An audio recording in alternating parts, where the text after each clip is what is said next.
सो hi guys, मैं हूं आशीष सिंह और आप देख रहे हो 4B इंजीनियर्स जॉब अपडेट। तो गाइस, जैसे कि मैंने कोशिश किया था यूट्यूब पे सबसे पहले ही जॉब नोटिफिकेशन डालने की, और लगभग मैंने ये डाला भी यूट्यूब पे बाकी जो भी जॉब अपडेट करते हैं उनसे सबसे पहले ही नोटिफिकेशन देने की। बट व्यूज के कारण मैं थोड़ा पीछे हो गया। क्या कर रहे हो गाइस, शेयर तो करो। इतनी मेहनत मैं आपके लिए कर रहा हूँ, जॉब ढूंढ के ला रहा हूँ, थोड़ा सा शेयर बनता है। तो गाइज, इनका जो न्यू नोटिफिकेशन आ रहा है, ये पूरा नोटिफिकेशन ऑफिशियल वेबसाइट पे, जैसे कि मैंने बोला था कि कल हो सकता है रात तक आ जाएगा, और वही हुआ, रात तक आ गया। मैंने स्टेटस वगैरह भी यूट्यूब पे लगा दिया था ऑलरेडी, और हमारे ग्रुप वगैरह में भी मैंने नोटिफाई कर दिया था कि स्टेटस ऑनलाइन क्या नाम ऑफिशियल नोटिफिकेशन पे इसकी फुल डिटेल आ चुकी है। तो गाइज, अब हमारे पास फुल डिटेल है। तो कौन इस एलिजिबल है, एग्जाम कब होगा, एग्जाम में क्या क्या आएगा, किसके लिए क्या प्रोसेस है, वो सब हम इस वीडियो में डिस्कस करने वाले हैं। यहाँ पे डिप्लोमा वाले के लिए भी जॉब है, ITI वालों के लिए भी जॉब है, BTech वालों के लिए भी जॉब है, और बहुत अच्छा MBBS वाले के लिए भी बहुत बड़ी भर्ती निकली हुई है। तो जनरल न्यूक्लियर फ्यूल कॉम्प्लेक्स जो है, उसमें एक अपनी खुद उसकी 2 ब्रांच है एटॉमिक रिसर्च में। एक अपने खुद की ब्रांच के लिए उन्होंने जॉब निकाला है, एक हमारा जर्केनियम कॉम्प्लेक्स तमिलनाडु के लिए भी निकाला है, और एक BARC Bhabha atomic research centre के लिए भी उन्होंने जॉब निकाला है। तो इस सारे में हम डिटेल में डिस्कस करेंगे इस वीडियो में। तो चलिए हमारे साथ बने रहिए और हम वीडियो शुरू करते हैं। अच्छा हाँ, एक क्वेश्चन और, काफी मैं पुराना वीडियो डाला था उसमें मुझे कमेंट आ रहे, सर एग्जाम कब होगा। मैंने पता लगाया अपने सोर्स से, तो पता ये चला कि एग्जाम जो इसका हो सकता है मार्च लास्ट से अप्रैल के स्टार्ट में।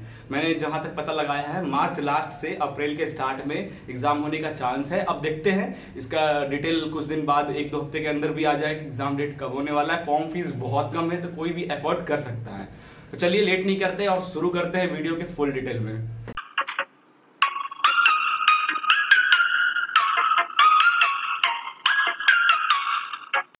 सो गाइज, हम न्यूक्लियर फ्यूल कॉम्प्लेक्स के ऑफिशियल वेबसाइट पे आ चुके हैं। यहाँ पे आप रिक्रूटमेंट पे आप जाओगे तो जैसे कि मैंने कल दिखाया था कि NFSC ओके नाउ आ गया। मैं सोचा कहाँ चला गया, रिफ्रेश नहीं था। तो advertisement number NFC 2 English Hindi दोनों में है, आप जिसमें कंफर्टेबल है आप उस पर पढ़ सकते हो। ओके, यहीं पे ऑप्शन आ रहा है click here to submit online application. तो आप यहाँ पे क्लिक करके आइए, इसको तो जरा चेक कर लेते हैं कि क्या डिटेल है। उसके बाद में पूरे सर्विस इज अनअवेलेबल। वाह, सच में ठीक है। हो सकता है एक कल ही आया नोटिफिकेशन, क्योंकि पोस्टर तो पहले आ गया था, वेबसाइट पे आने में टाइम लगा, तो इन्होंने दे दिया है जल्दी। वो click here submit online application भी जल्दी वो लॉन्च कर देंगे। थोड़ा सा टाइम लगेगा, अभी टाइम है दोस्तों, 10 तारीख को लास्ट डेट है, 10 जनवरी को। तब तक हम इसको डाउनलोड करते हैं। तो लीजिए गाइज, हम इसके नोटिफिकेशन को डाउनलोड कर लिए हैं। ये फुल नोटिफिकेशन यहाँ पे दिया हुआ है। तो यहाँ पे देखोगे, एक तो फर्स्ट न्यूक्लियर फ्यूल कॉम्प्लेक्स की तरफ से आ रहा है, nuclear fuel complex Kota Rajasthan के लिए, और एक है जर्कोनियम कॉम्प्लेक्स, ये भी तमिलनाडु के लिए। तो एटॉमिक रिसर्च वाले जो हैं ये 2 नोटिफिकेशन निकाले हुए हैं, अपना खुद का एक जर्कोनियम कॉम्प्लेक्स इन्हीं का दूसरा ब्रांच है उसके लिए, ठीक है। और एक इसमें बार्क का भी आपको दिख जाएगा। तो हम ये सब डिटेल यहाँ पे डिस्कस करने वाले हैं। सबसे पहले हम डिस्कस करते हैं detail of post nuclear complex fuel Kota Rajasthan के लिए। तो इसमें जो कैटेगरी 1 है, स्टाइपेंडरी ट्रेनिंग कैटेगरी, तो यहाँ पे नंबर ऑफ पोस्ट 39 पोस्ट है, और ये सारा का सारा डिप्लोमा वालों के लिए है, ठीक है। तो BTech वालों के लिए भी है, हम आगे डिस्कस करते हैं। हम ये भी बताएंगे इसमें क्या फाइनल ईयर एलिजिबल है या नहीं है। वीडियो हमारे साथ अंत तक बने रहें, वीडियो के अंत तक हमारे साथ बने रहें, ताकि हम सारी डिटेल आपको दे सकें। आधे पे छोड़ के जाओगे फिर कमेंट करते हो कि सर ये कैसे, सब बताया रहता हूं मैं वीडियो में फिर भी। तो कैटेगरी 1 में डिप्लोमा वालों के लिए है ट्रेनिंग। तो मैकेनिकल के लिए, डिप्लोमा इन मैकेनिकल इंजीनियर के लिए 16 सीट है, डिप्लोमा इन केमिकल इंजीनियरिंग के लिए 2 सीट है, डिप्लोमा इलेक्ट्रिकल के लिए 7 सीट है, इलेक्ट्रॉनिक इंजीनियरिंग के लिए 2, इलेक्ट्रॉनिक एंड इंस्ट्रूमेंट के लिए 1, कंप्यूटर साइंस के लिए 1, सिविल इंजीनियर के लिए 6, और आर्किटेक्चरल असिस्टेंटशिप के लिए 1, एंड ऑटोमोबाइल इंजीनियर के लिए 1। तो टोटल 39 पोस्ट होता है, जिसमें से यहाँ पे लिख के दिया है कि SC के लिए 5 पोस्ट है, ST के लिए 2 पोस्ट, OBC वालों के लिए 10 पोस्ट, EWS वाले के लिए 3 पोस्ट, और जनरल वालों के लिए 19 पोस्ट हैं। तो आउट ऑफ 39 पोस्ट ऐसे बांटा गया है। तो ये पोस्ट कोड 21901 से लेके 21909 तक के लिए। उसके बाद अगला एक और आता है बीएससी वालों के लिए। अगर आपने बीएससी केमिस्ट्री से कर रखा है, फिजिक्स मैथमेटिक्स से कर रखा है, बीएससी हॉर्टिकल्चर से अगर कर रखा है, तो एक एक सीट और आपके लिए है। इनको जोड़कर टोटल 39 पोस्ट होते हैं। तो इनकी जो सैलरी वगैरह है, इन 18,000 से लेके 22,000 तक आपकी सैलरी रहेगी। ठीक है, 3 ईयर का मतलब 3 ईयर का ड्यूरेशन भी आई थिंक है। हम नीचे डिस्कस करते हैं इसके बारे में। मैंने जहां तक देखा था कल, जो 3 साल का आपको एक बॉन्ड भी साइन वगैरह कराया जाएगा, 3 साल तक आई थिंक कुछ है। तो देखते हैं क्या डिटेल है। उसके बाद कैटेगरी 2 में आते हैं। तो कैटेगरी 2 स्टाइपेंडरी ट्रेनिंग कैटेगरी 2 में आते हैं। तो यहाँ पे अगर आपने 10th के बाद आईटीआई कर रखा है तो आप अप्लाई कर सकते हैं इन सारे पोस्ट के लिए। तो यहाँ पे देखोगे तो फिटर के लिए 95 पोस्ट, जो काफी लोग फिटर से करते हैं आईटीआई, तो 95 पोस्ट उनके लिए तो बहुत सुनहरा मौका है।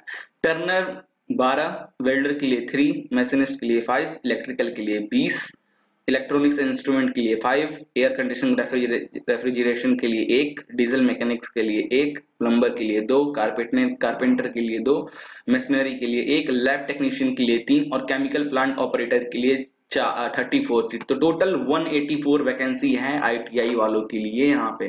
तो यहाँ पे आप देखोगे एक लास्ट यहाँ पे और लिखा हुआ है, इतने जो लैब टेक्नीशियन और केमिकल प्लांट ऑपरेटर हैं, यहाँ पे अगर आपने 10th के बाद आईटीआई कर रखा है तो अच्छी बात है, या फिर अगर आपने 12th स्टैंडर्ड साइंस स्ट्रीम से लिया और मिनिमम 60% से ज्यादा आपका नंबर है तो भी आप अप्लाई कर सकते हैं।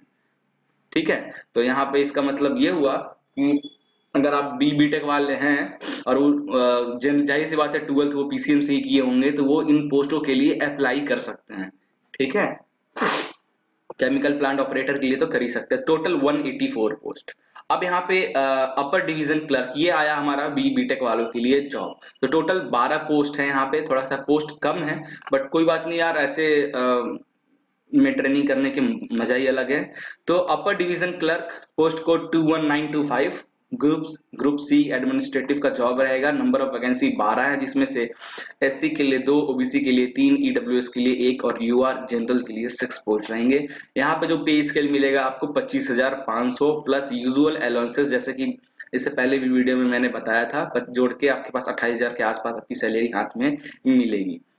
नेशनलिटी लिखा है must be citizen of India होना चाहिए। एज लिमिट जो है यहाँ पे लिखा है यूआर एंड ईडब्ल्यूएस कैंडिडेट की एज लिमिट है 18 से 27 साल, आपकी एज लिमिट इनके अंदर होनी चाहिए। एससी एसटी वाले जो हैं 18 से 32 साल और ओबीसी वाले हैं 18 से 30 साल, इनके बीच में आपका एज होना चाहिए। एजुकेशन क्वालिफिकेशन देखें तो 50% ज्यादा आपका नंबर होना चाहिए बीटेक में, तो ही आप अप्लाई कर सकते हो। और होता है यार, सबका होता है, ठीक है, सब अप्लाई कर सकते हैं। डिजायरेबल क्वालिफिकेशन की बात करें, और ये 50% अच्छा है। मैं बाकी अभी तक मैंने जो अपडेट दिया इसमें 60% ही रहता है। तो काफी मेरे फ्रेंड्स पूछते हैं सर मैं 60.1 है, अप्लाई कर सकता हूँ? कर सकते हो यार, 60 है ना, अप्लाई कर सकते हो। 60 भी है तो अप्लाई कर सकते हो। ठीक है, तो डिजायरेबल क्वालिफिकेशन की बात करें तो यहाँ पे मिनिमम स्पीड ऑफ 30 वर्ड पर मिनट इस टाइपिंग राइटिंग इंग्लिश में मांग रहा है आपसे। ठीक है, तो 30 वर्ड पर मिनट आपसे मांग रहा है, अगर आप ये तो होना ही चाहिए आपके पास। ठीक है, कोई बात नहीं, नहीं है फिर भी चलेगा। डिजायरेबल क्वालिफिकेशन में ये है, कंपलसरी नहीं है।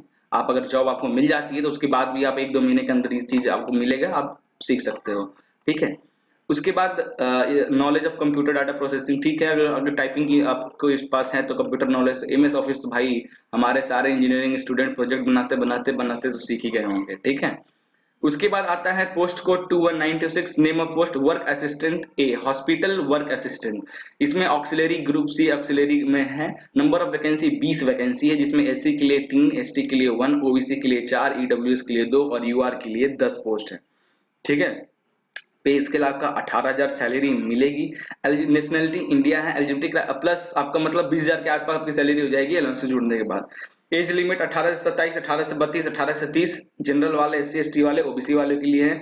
यहाँ पे पास इन 10th स्टैंडर्ड ओके, सिर्फ अगर आपने 10th पास किया है तो आप इस पोस्ट के लिए अप्लाई कर सकते हो। यहाँ पे कोई आईटीआई वगैरह नहीं है, बस 10th पास हो आप अप्लाई कर सकते हो। ठीक है, फिर बात करते हैं डिटेल ऑफ पोस्ट। अब सेकंड की जो बात करते हैं, second Tamil Nadu zirconium complex, Tamil Nadu की तरफ से जो इनका दूसरा ब्रांच का जॉब था, इसमें देखते हैं इसमें क्या क्वालिफिकेशन किसके लिए क्या मांगा है। तो यहाँ से जो कैटेगरी 1 है स्टाइपेंडरी ट्रेनिंग, इस ब्रांच के लिए कैटेगरी 1 में टोटल नंबर ऑफ पोस्ट यहाँ पे 6 है। ठीक है, तो पहला है केमिकल जिसमें डिप्लोमा अगर आपने कर रखा है केमिकल इंजीनियर से, 10th के बाद अगर आपने डिप्लोमा कर रखा है तो आप अप्लाई कर सकते हो, ठीक है। क्योंकि 12th के बाद डिप्लोमा वाले में थोड़ा सा कभी कभी दिक्कत हो जाती है, लिखा नहीं है यहाँ पे, बट यहाँ पे एक चीज साफ साफ लिखा है 3 ईयर आफ्टर 10th क्लास, ठीक है, तो ये जरूरी है। तो डिप्लोमा अगर केमिकल इंजीनियरिंग किए हो तो आपके लिए 5 पोस्ट यहाँ पे हैं, अप्लाई कर सकते हो। अगर आप बीएससी किए हैं केमिस्ट्री फिजिक्स मैथमेटिक्स से तो भी अप्लाई कर सकते हैं, 1 पे। तो टोटल 6 पोस्ट होता है कैटेगरी 1 में, जरकोनियम कॉम्प्लेक्स तमिलनाडु का जो ब्रांच है एटॉमिक रिसर्च का। फिर कैटेगरी 2 में देखा जाए तो यहाँ भी 6 पोस्ट है, केमिकल प्लांट ऑपरेटर। वही बात है, 60% ज्यादा अगर आपने 10th क्लास में लाया है और एक आईटीआई कर रखा है तो आप अप्लाई कर सकते हो। अदरवाइज अगर आपने 12th स्टैंडर्ड 60% से ज्यादा आपके मार्क्स हैं, फिजिक्स केमिस्ट्री मैथमेटिक्स है, तो आप भी अप्लाई कर सकते हो, ठीक है। तो टोटल 6 पोस्ट है। तो आई थिंक कैटेगरी 1 कैटेगरी 2 आपको क्लियर हो गया होगा। तो ये था ओवरऑल जो नेशनल एटॉमिक हमारा मेन था उसके डिटेल के बारे में। Nuclear fuel complex, actually nuclear fuel complex Kota Rajasthan और जरकोनियम कॉम्प्लेक्स तमिलनाडु का मैंने आपको फुल डिटेल दे दिया। अब जो अगला नोटिफिकेशन है वो बार्क की तरफ से, तो उन्होंने जाहिर सी बात है सब एटॉमिक वाले ही हैं, तो इनकी जो रिक्रूटमेंट निकलती है तो लगभग साथ में अगर होगी तो निकलती है। तो Bhabha atomic research centre third हमारा नोटिफिकेशन है Tamil Nadu. Bhabha atomic research centre Tamil Nadu से आईटीआई वालों के लिए 10th के बाद अगर आपने आईटीआई कर रखा है, 60% ज्यादा मार्क्स है, तो आप इन पोस्टों के लिए अप्लाई कर सकते हैं। इलेक्ट्रिकल के लिए 1 पोस्ट, इलेक्ट्रॉनिक के लिए 2 पोस्ट, प्लम्बर के लिए 1 पोस्ट, टर्नर के लिए 1 पोस्ट, फीटर के लिए 1 पोस्ट, और टोटल 6 पोस्ट यहाँ पे होता है, ठीक है। एज लिमिट की बात किया जाए तो यहाँ पे last date of receipt application age 18 से वही है, देखो लिखा हुआ है, जनरल के लिए 18 से 24, SC ST के लिए 18 से 29 साल और ओबीसी कैटेगरी के 18 से 27 साल। वाह, तो सही है। जो आईटीआई 10th की बात की है तो उनका एज इनके अंदर तो होगा ही। हाँ, अब आईटीआई के बाद कुछ लोग बीटेक भी करते हैं तो वो शायद फंस जाएंगे एज के चक्कर में, ठीक है, जनरल अगर होंगे तो। फिर इसकी भी स्टाइपेंडी ट्रेंडी कैटेगरी 2, ये था कैटेगरी ये भी कैटेगरी 2 था, ये भी कैटेगरी 2 पोस्ट कोड इतना से, ओके। तो गाइस सबसे पहले हमने ये देखा था ना, न्यूक्लियर फ्यूल कॉम्प्लेक्स राजस्थान का जो ये डिप्लोमा वाले के लिए पोस्ट था, इनकी जनरल वाली की पोस्ट 21901 से लेके पोस्ट 21911 तक जो जनरल वाले की एज लिमिट है 18 से 24 साल। ओहो, इनके लिए एक्चुअल में जो मैं आपको दिखा रहा था वो इनके लिए पूरी डिटेल थी। तो ये एज बहुत कम है, देखोगे आप पोस्ट कोड 2199 से लेकर 2190 से लेकर 219, एज बहुत है, 18 कम है, 18 साल से लेकर 24 साल के अंदर होना चाहिए। SC/ST का 18 साल से लेकर 29 साल के अंदर होना चाहिए, 18 साल से 27 साल ओबीसी वालों के लिए। उसके बाद है पोस्ट कोड 21931 से लेकर 21932, ये 2 पोस्ट देखा जाए 21931, ओके 21931 जरकोनियम कॉम्प्लेक्स कैटेगरी 1 का जो ये 6 पोस्ट निकला हुआ है, इनकी जो एज लिमिट है ये एज लिमिट भी सेम रहेगा, 18 से 24 साल होना चाहिए। यहाँ भी 10th स्टैंडर्ड पर आईटीआई जो वगैरह मांगा है। उसके बाद पोस्ट कोड जो हमारा कैटेगरी 2 21912 से लेके कैटेगरी 2 जो हमने राजस्थान कोटा के लिए बताया था, उसकी एज लिमिट और कम हो गई, 18 साल से लेके 22 साल तक, 18 साल जनरल वालों के लिए। वाह, ये थोड़ा सा इन्होंने खेल दिया। 21912 देखा जाए जरा, 92, तो जो आईटीआई वालों का है स्टेफनी ट्रेनी कैटेगरी 2 न्यूक्लियर फ्यूल का ही, आईटीआई वालों का जो था फिटर के लिए ये सब एसएससी के बाद अगर आपने 10th के क्लास के बाद अगर आपने आईटीआई कर रखा है तो इनके लिए जो है पोस्ट कोड 21912 से लेके 21924 तक 22 साल के अंदर आपका एज होगा तो ही आप इसके लिए अप्लाई कर सकते हो। बहुत कम है यार, बहुत ज्यादा ही कम इन्होंने रखा है। ठीक है, वही कि 10th के बाद अगर आपने किया है तो कर सकते हैं, और कोई नहीं कर पाए फंस जाएंगे वो, ठीक है, सही है उनके लिए तो फिलहाल सही है। अब scope of training for category 1 and category 2 training की बात करें, कैटेगरी 1 कैटेगरी 2 हमारा राजस्थान कोटा के लिए भी है और जरकोनियम कॉम्प्लेक्स उनके लिए भी है। तो यहाँ पे लिखा है the selected candidate will have undergo training in various aspects of relevant trade and for meeting the strength requirement of NFC Kota और बार्क के लिए vote for period of 2 year duration. बहुत अच्छी बात है, ट्रेनिंग यहाँ पे 2 साल का आपका ट्रेनिंग होगा। The 2 ear training period consist of 6 month classroom training and 8 month in plant on the job training. ये बड़ा अच्छा है, मतलब बाकायदा आपको फुल ट्रेनिंग दिया जा रहा है, मतलब सिस्टमेटिक काम होगा। पहले शुरू के 6 महीने आपको क्लास में बैठा के बाकायदा पढ़ाएंगे, और बाकी का फिर जो 8 महीना जो बचता है वो आपसे जॉब करवाएंगे, मतलब प्लांट पे डायरेक्ट काम करेंगे। The performance of the training will be assessed during the course of training period. The training scoring minimum score 50% each of the training module. Theoretical training in plant training and final observation interview will be considered for observation. ये भी सही है। इसका मतलब ये है कि आप ट्रेनिंग के दौरान आपको अलग अलग बीच बीच में टेस्ट वगैरह भी लेते रहेंगे, और उसमें आपको 50% से ज्यादा मार्क्स गेन करने हैं। अगर आप गेन करते हो तो फाइनल इंटरव्यू लेने के बाद क्या परमानेंट जॉब देंगे? चलिए देखते हैं इसके डिटेल में भी।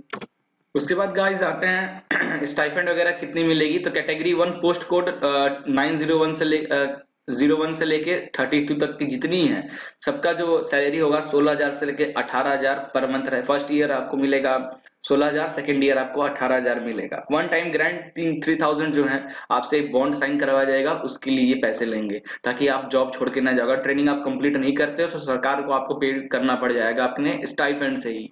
ठीक है, ये डिटेल यहाँ पे लिखा हुआ है। उसके बाद पोस्ट कोड 12 से लेके 24 तक, और 33 से लेके 41 तक एंड 45 तक की जो सैलरी रहेगी 10,500 और 12,500 सेकेंड ईयर के लिए। जहां भी 3,000 की आपसे बॉन्ड एक साइन करवाया जाएगा।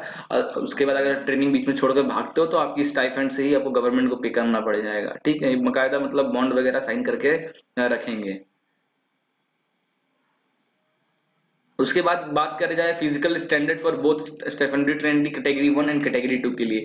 हाइट वगैरह भी लिखा हुआ है। Minimum height of male candidate 152 centimetre होना चाहिए, और फीमेल अप्लाई कर रहे हैं तो 148 सेंटीमीटर होना चाहिए। अच्छा, इसमें गाइस कमेंट करते हैं क्या सर फाइनल ईयर वाले एलिजिबल हैं? तो गाइस कैसे एलिजिबल हो? फाइनल ईयर वाले एलिजिबल नहीं हो सकते, ट्रेनिंग पोस्ट है ना। ट्रेनिंग पोस्ट कब करते हैं? After complete graduation. तो जो फाइनल ईयर में है वो अप्लाई नहीं कर सकते हैं, ये डिटेल जानना आपको जरूरी है। आप पास आउट हो, आपके पास डिग्री है, तो ही आप अप्लाई कर सकते हो। ठीक है, वैसे ये डिटेल आगे कहीं लिखा होगा, हम देखते हैं। ट्रेनिंग पोस्ट है तो जनरली ऐसा ही होता है। तो minimum and maximum weight of the candidate should be corresponding to the height of the BMI के अकॉर्डिंग रेंज हो गया। इसमें सब निकलते हैं, ज्यादा हैवी बंदा भी नहीं जाएगा। ठीक है, तो जो भी बीएमआई के अपने हाइट के अकॉर्डिंग जो आपकी वेट होनी चाहिए आप देख सकते हो। इसमें डिटेल में मैं ये डाल दूंगा, आप आराम से देखकर अपनी हाइट वेट मैच कर लेना। उसके बाद ही सब चेक करने के बाद ही फॉर्म भरना, पैसे बर्बाद मत करना। भले 100 रुपए का फॉर्म है तो क्या हो गया। ठीक है, night and colour blindness shall be disqualification. Okay, night और कलर ब्लाइंडनेस तो होना ही नहीं चाहिए। डिस्टिंक्ट विजन 6/18 और इससे बेटर होगा तभी आप अप्लाई करें। भाई ये सब डिटेल है, अच्छे से पढ़ लेना है इसके बारे में। नेचर ऑफ ड्यूटीज वगैरह क्या है? Cosmetic maintenance for laboratories and office building and surrounding area including toilet, providing clean neat and hygiene evidence in the area of miscellaneous office work. अच्छा, हॉस्पिटल वर्क असिस्टेंट वालों के लिए बोला कि आपको साफ सफाई करके रखना, साफ सफाई रखना है, लेबोरेटरी को मेंटेन करके रखना है, क्लीन वगैरह प्लांट को क्लीन रखना है, हॉस्पिटल वगैरह क्लीन रखना है, मतलब ये सब काम है। ठीक है, सिलेक्शन प्रोसीजर की बात किया जाए तो सिलेक्शन प्रोसीजर पोस्ट कोड 1 से लेके 11 और 31 से लेके 32 तक, ये जो पोस्ट कोड है इनके लिए। तो जो भी कैटेगरी 1 वाले हैं, मतलब पोस्ट कोड 01 से 11 और 31 से 32, कैटेगरी 1 स्टाइपेंड ट्रेनिंग कैटेगरी 1 वाले जो हैं उनका जो पहला प्राइमरी स्क्रीनिंग टेस्ट होगा और दूसरा इंटरव्यू होगा एंड देन सिलेक्शन आपका। The application who fulfil the requirement the post is called the stage 1 primary screening test consisting of multiple choice question. Choice of 4 answer in the relevant candidate will be awarded 3 marks for each correct answer and 1 mark will be deducted for each incorrect answer. Test may be conducted in single and multiple season. General candidate scoring less than 50 marks, SC and OBC candidate scoring less than 40 marks and ST candidate scoring less than 35 marks in stage 1 test will be screened out. Okay, general student अगर 50% से कम marks आएंगे तो उनको नहीं qualify किया जाएगा, और OBC वालों अगर 45 एससी या ओबीसी वाले 40% से कम आता है इनका तो इनको भी अप्लाई नहीं किया जाएगा, क्वालिफाई नहीं किया जाएगा। और एसटी वाले 35% से कम इनके मार्क्स आता है स्क्रीनिंग टेस्ट में तो उनको सेकंड स्टेज के लिए क्वालिफाई नहीं किया जाएगा। उसके बाद होगा इंटरव्यू। इंटरव्यू में screen all candidate qualifying stage 1 qualify करने के बाद जो आप आओगे इंटरव्यू, तो इंटरव्यू यहाँ पे final selection will be based on performance candidate in interview alone. Okay, तो यहाँ पे आपका जब इंटरव्यू देने आओगे तो आपका फर्स्ट स्टेज से कोई लेना देना नहीं होगा। आप इंटरव्यू में जो कमाल यहाँ पे करोगे उसी बेस पे आपका सिलेक्शन होगा।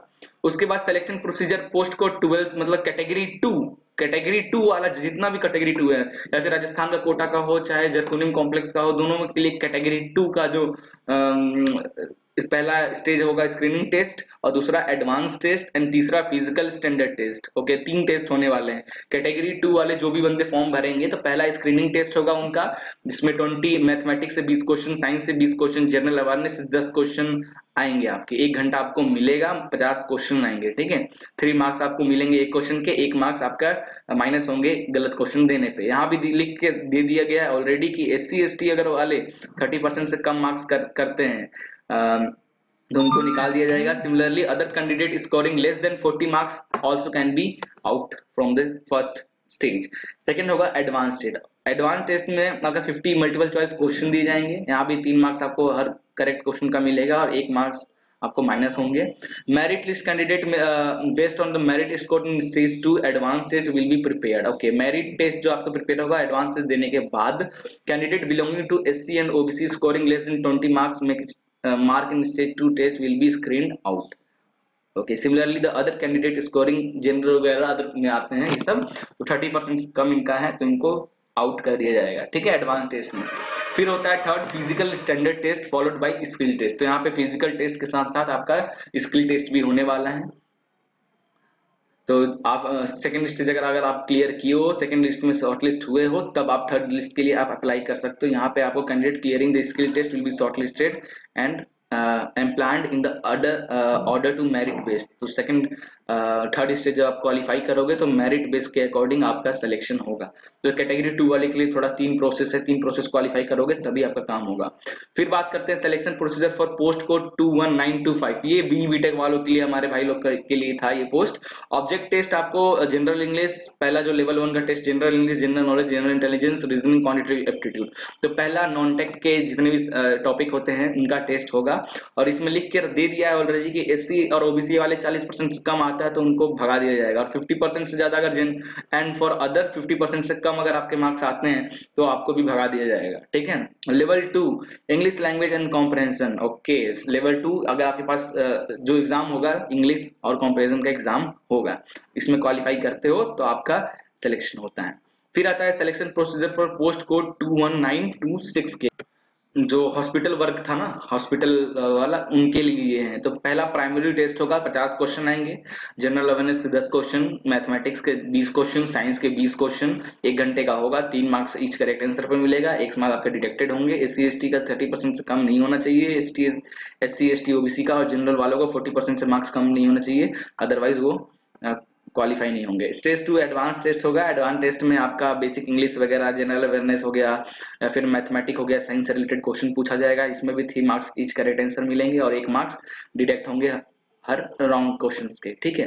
तो final selection of the candidate will be based on score obtain in stage 2 advance in, ठीक है। स्टेज 2 के अकॉर्डिंग आपका the mark scored by the candidate in both stage in stage 2 test will be considered for implement. अच्छा, तो stage 2 में अगर आपने अच्छा स्टेज 2 के बेस पे वैसे सिलेक्शन होगा, बट अगर स्टेज 1 और स्टेज 2 के मार्क्स जोड़कर आपका बहुत ज्यादा मार्क्स अगर होता है और सीट खाली होती तो आपको फिर ले लिया जाएगा, ठीक है, ये भी एक चांस है। एप्लीकेशन फीस की बात करते हैं। एप्लीकेशन फीस आप यहाँ पे ध्यान से देख सकते हो, पोस्ट कोड 1 से लेके पोस्ट कोड 32 तक कैटेगरी 1 कैटेगरी 2 150 रुपीज होगा, और जितने बाकी की पोस्ट हैं उनके लिए 100 रुपए फीस होगा। तो आप देख लेना किस कोड में आते हो और आपकी फीस आप मैच कर लेना, 150 और 100 रुपए, ठीक है। Instruction candidate have submit there online application. तो मैं स्टार्टिंग के वीडियो में बताया कि कैसे ऑनलाइन एप्लीकेशन भरना। अभी तो फिलहाल वो ओपन नहीं हो रहा है, क्लिक कर रहे तो एरर आ रहा है, बट हाँ हो सकता है आज शाम तक वो भी काम कर देंगे वो, ठीक है। तो गाइस जो भी सेलेक्ट होते हैं फर्स्ट राउंड में, तो सेकंड इंटरव्यू या स्टेज 2 लेवल 2 के लिए जब भी आप जाओगे तो आप अपने पूरे डिटेल वगैरह, फोटोकॉपी वगैरह, सर्टिफिकेट, 10th का सर्टिफिकेट, ITI का सर्टिफिकेट, डिग्री का सर्टिफिकेट, डेट ऑफ बर्थ का, SC ST caste certificate, OBC वाले हो तो कास्ट सर्टिफिकेट, ये सब लेकर आपको जाना पड़ेगा, ठीक है। तो गाइस आशा करता हूं आपको ये वीडियो के सारे डिटेल अच्छे से मिल गए होंगे।